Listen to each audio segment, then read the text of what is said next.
You are welcome to Vedic TV, where you get information based on fact. Good day, my Nigerian people. Good day to everyone out there listening to me. I hope everyone is staying strong, you're staying jiggy.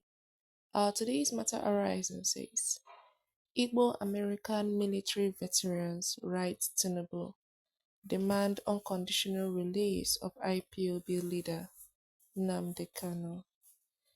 Individuals, organizations, associations, everyone is writing and telling Tinubu to release Nnamdi Kanu. They've given their reasons or they are giving their reasons. But a lot of people are asking both internationally and nationally for the release of Nnamdi Kanu, and I don't know what Tinubu and his government are waiting for. But let's get into the contents of the day to know what exactly this content entails. The American military veterans of Igbo descent, AVID, has called for unconditional release of the detained leader of indigenous people of Biafra, IPOB, Mazi Nnamdi Kanu, who have been languishing in the custody of Department of State Services, DSS.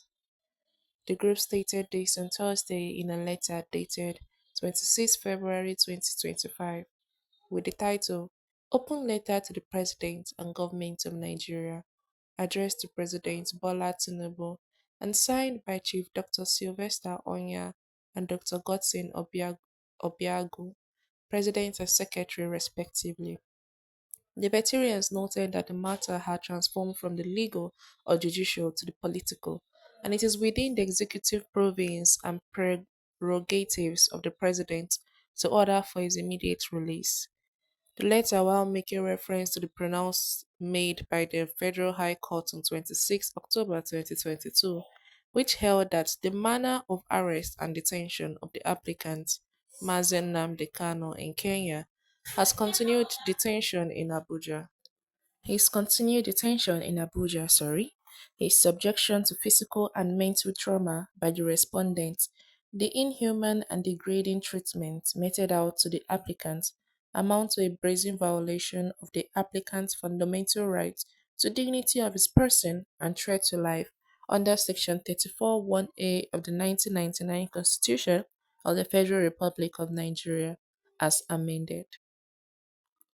The letter read in parts: By the plain interpretation of this judicial pronouncement, the further detention of Mr. Kanu after the issuance of his judgment has become arbitrary because the government of Nigeria has a binding obligation to free him by virtue of the provisions of Section 2873 of the Nigerian Constitution, which states that the decisions of the Federal High Court, a High Court, and of all other courts established by this Constitution shall be enforced in any part of the Federation by all authorities and persons, and by other courts of law with subordinate jurisdiction to that of the Federal High Court, or High Court and those other courts respectively.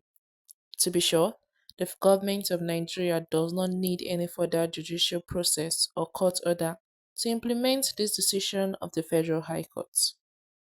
In December 2023, the Supreme Court of Nigeria, despite its remission of Mr. Kanu's case to Nigeria's Federal High Court for trial, decided against his initial detention, stating, inter alia, that the respondent, Mr. Kanu, was on bail and therefore in custody of the law when his home was illegally invaded by heavily armed military officers of the appellant, Federal Republic of Nigeria, causing him to flee from his home in the country to secure his life.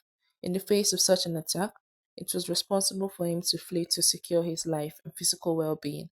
That is what any normal and reasonable human being would do in that circumstance to preserve his life and physical well being. It is glaring that the consequences of that attack were intended for foreseeable. This is not arguable. The appellant's officials knew that their invasion of the respondent's home caused him to turn away to secure his life, physical well-being. Yet, during proceedings in the pending criminal case against him, they applied that his bail was revoked, that a warrant for his arrest be issued and his sureties forfeit their respective bail bond, and that his trial in his absence be ordered because he had jumped bail and is not in court to stand his trial. but they knew that their illegal actions made it impossible for the respondent to be in court for his trial. In situations such as this one, where the prosecution has taken extrajudicial action against the defendant in a pending criminal case brought by it and made it impossible for the defendant who is on bail to be in court for his or her trial, it is wrong to treat such a defendant as having drawn bail in the sense that he is running from prosecution or running to avoid prosecution in a pending criminal case in respect of which he was granted bail. The respondent did not intentionally and knowingly fail to appear in court. It is therefore wrong and malicious for the appellant that had caused the respondent to flee from his home and country to secure his life, and that had therefore caused his unavoidable absence from court. To inform that to inform and thereby deceived the trial court that the respondent had job bail. On the basis of this deception, the appellant applied to the trial court for an order revoking the respondent's bail, forfeiting the amount securing the bail bond of his sureties, and an order issuing a bench warrant for his arrest. It is glaring from the record of the proceedings that the trial court that it granted the said orders prayed for the appellants with the knowledge of the fact that the respondent's absence from court was caused by the invasion of his home by army officers of the appellant.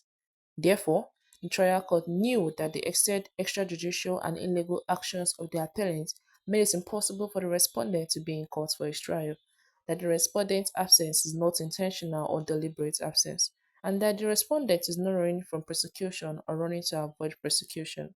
In the light of the foregoing, the trial court acted unfairly and without rational and legal justifiable basis by decision revoking the respondent's bail, forfeiting the amount securing the bail bond of his sureties, and its order issuing a bench warrant for his arrest.